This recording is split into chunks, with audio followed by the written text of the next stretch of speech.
You moved to Berlin from Austria in 2000. What prompted your move from Austria, and how was the situation in Berlin at the time? Basically, I think we were looking for stimulation. There was not much going on in Graz at the time. So for cultural events, you'd had to go to Vienna and other places. When we moved to Berlin, everything was just super. It was super easy to find an affordable flat. Like food expenses have been still moderate.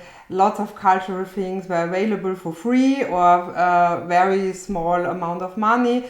And people seemed to be much more open than in Austria, where everything was so restricted. When you were young and wanted to do something, it was always like, border, restricted, not allowed. While in Berlin, it was so much space and so much free space or available space. And also there were like people who were doing similar things and had similar interests, and we were connected to like. Yeah, it was also open people-wise. Yeah. Like in Austria, it was always like you know each other for 10 or 20 years, and it's all like more closed circles. While in Berlin, people came from everywhere, and it was just easier to connect. Okay. And what led to the formation of the project? What were your activities in the early days? Yeah, in a way, we have been doing this before, just the two of us. But when we were in Berlin, we met other people doing similar things. So we thought we would bundle our activities and sort of under one umbrella, one name. And we were searching for a name for quite some time. You know how it is. It's like 100 suggestions, but none of them click really. And then Sandra came up with the name Sansculotte, and everyone liked it, and that was that. Yeah, like in the beginning, we were mainly three people. So Uli, me, and Billy Pixelbauer. Me and her are graphic designers, and Uli is a programmer. She really started early on with 3D animations, and so we experimented, for me at least, the first time in the animation field. But we were working on, party flyers, mostly print projects, posters, record covers, etc. And we, as Uli said, we wanted to publish all this under one name, and that was Sansculotte. And what does the name mean? Where does it come from? Two main streams of meaning. One is, of course, a reference to the French Revolution and the non-nobles involved in revolutionary activities, and the other just means without underpants. It means like standing there bare-assed. And how did the project evolve in the early 2000s? Yeah, so as Sandra said, Billy came on board, and we were expanding into this whole animation and stop motion and 3D thing. I remember I was walking home with Billy once, and we were talking about this. This was before we actually started on it, but she knew all the people they were doing motion design, they were doing like trailers, and we looked at a lot of this stuff together, and we thought we can do this too. And we were sitting on this pile of material, like we had a box of photos we took in the 90s and early 2000s, and illustrations or comic scribbles, like thrown away graphic stuff. And that's when we started with frame by frame animation, stop motion. So we were the first animations we did have been done in Photoshop, like really one frame, then save, JPEG. Second, like move the elements in the image, in the Photoshop file, and then 2.jpg and 3. So we did that quite long. I think the first 2 years was only with this technique. You've done projections and live video at many parties. What technical setup are you using, and how did that evolve? Yeah, so the idea was, because we were going to parties mostly in order to dance, the idea was a bit to have the images dancing to the music. And the setup evolved around that. So, and I'm a programmer, I'm using this real-time multimedia thing. It's called Pure Data, and it lent itself very well to the job because it has these inbuilt tools for like sound analysis and beat detection, which are very good and on the point.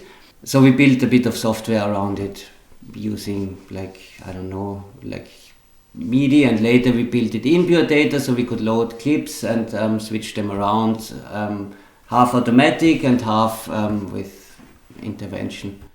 Yeah, and we used at some point our idea was to control the visuals while dancing, and we tried out different gaming controllers. We did try out the Wii first and really have been on the dance floor controlling it, and it worked really, really well, but only one time. And then we always lost the connection or something, so this was a one-time thing. But we still play with other gaming controllers, and I think it feels more organic, or it's more like playing an instrument, and it's easier to react live on the sound what is coming from the musicians. You did several music videos and trailers in collaboration with musicians. How did you approach these collaborations? The videos, we developed like some restrictions. First there was the color restriction. We only use black, white and red. That has an aesthetic approach, but as well a practical approach. So that because we worked with different people, the material produced by different people in different styles would still match together because the color matches. And when we got when we planned for a music video or a trailer, we always had a story in mind. So the narrative element is quite crucial to us, even if the narrative or the story is in an abstract, surreal way.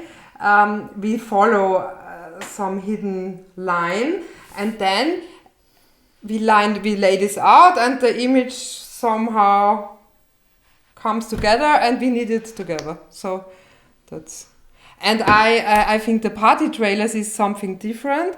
I really like doing them because before we did already a lot of, or we still do party flyers, what is very static, and the party trailer, there you have music snippet from music what you will actually hear on the party. You can illustrate it in a freaky way. You can experiment. It's little very quickly done videos, and yeah, I like it. You had said that you listen to a track and then get an idea for a story to animate. How does that whole process work? Yeah, I think we get clues from various places, the title or some sort of sound bit or sample that's in the track.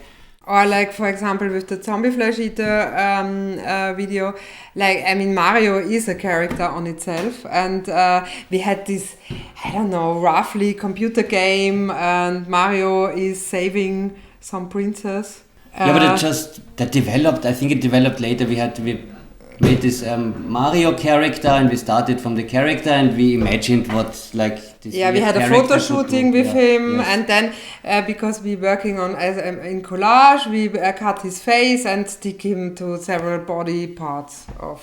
And make him do all sorts of jigs and dances and singing action and just messing about. Sometimes the music, just listening to the music, and then you suddenly a story pops up, or like parts of stories, and then it's always not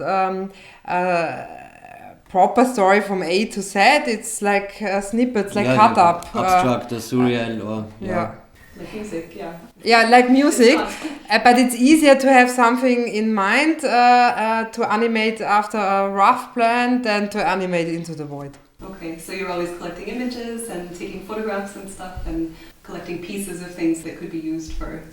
We always do that, and so if we do a music video, we go from the story and see what images it attracts, and then we layer these images on top of each other until it's all flickering and flashing. Mm-hmm. But we also worked with Luke Hecate, for example, and he draws all these robots, and that's actually a very nice fit with us. So we cut the robots in all single elements and animate them. So this is the same story, bringing a still image to life.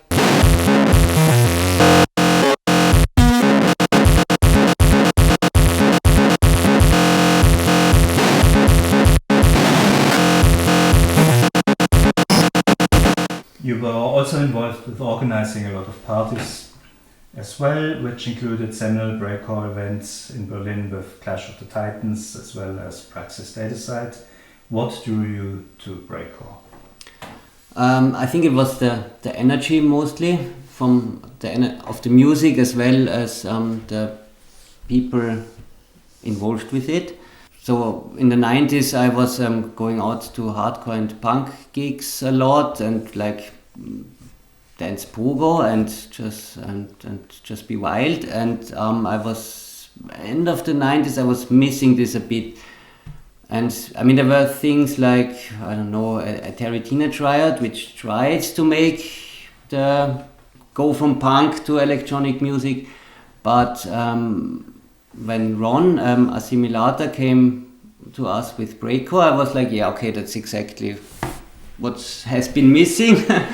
And so we went for it, and I totally loved this, that it's like unstable and chaotic, and you never know what's coming next, and it sort of keeps you on your toes all the time, like when you're dancing, it's sort of totally energizing.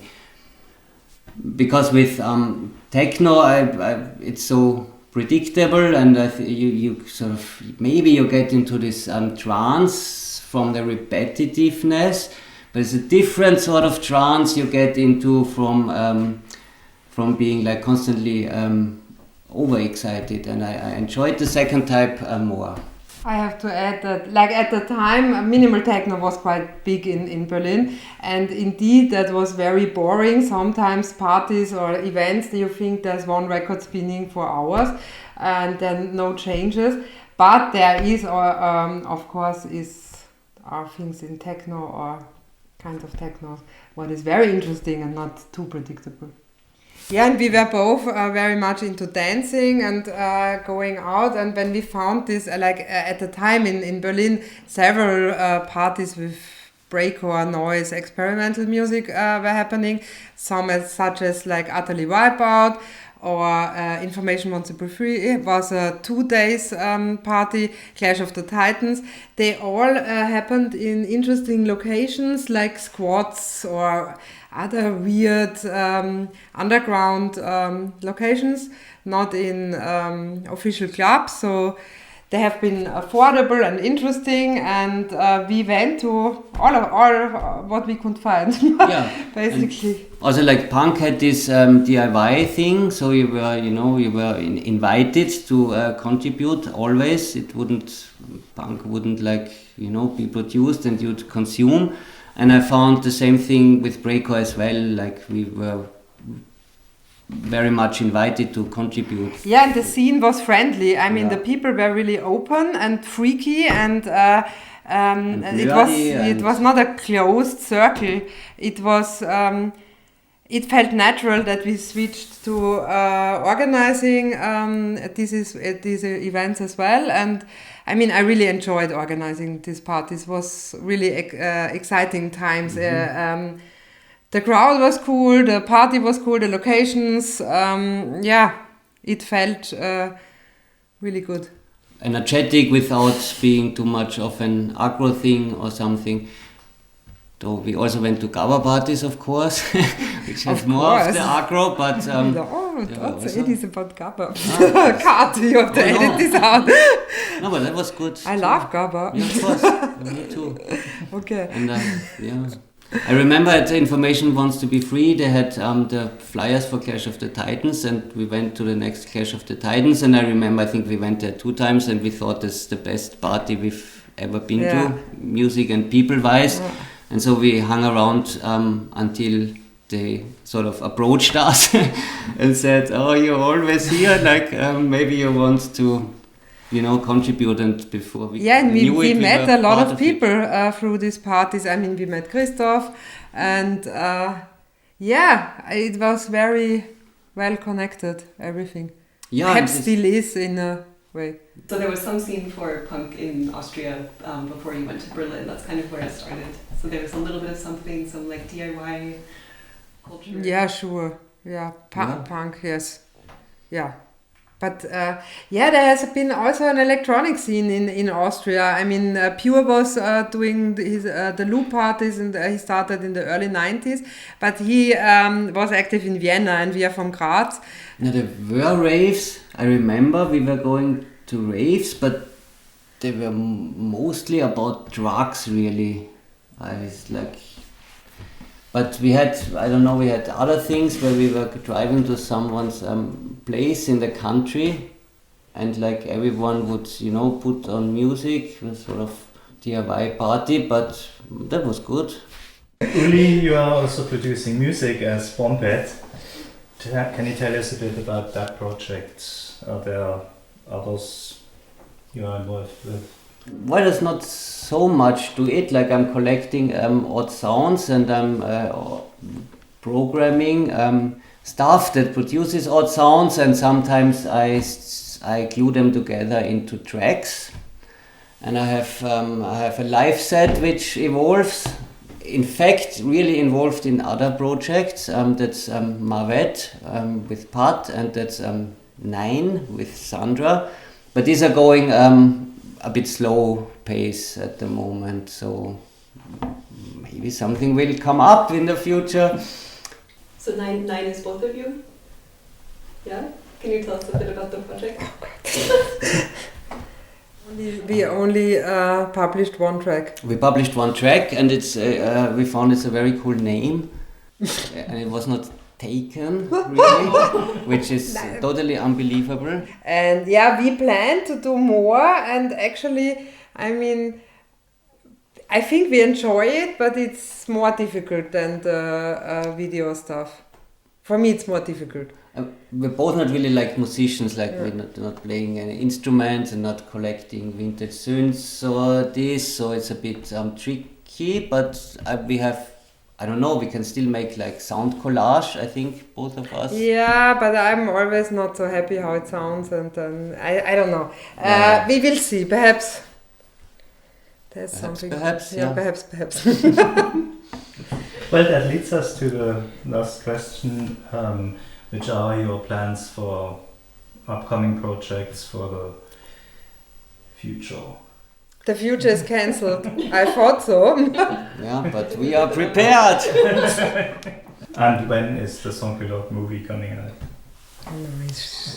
This is the Sansculotte movie. I would not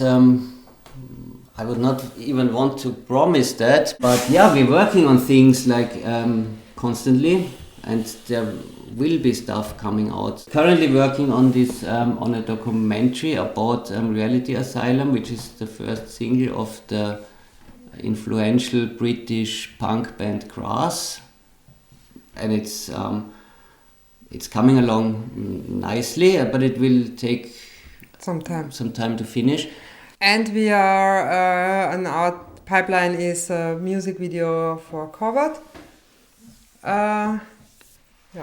For Praxis Records will also come along.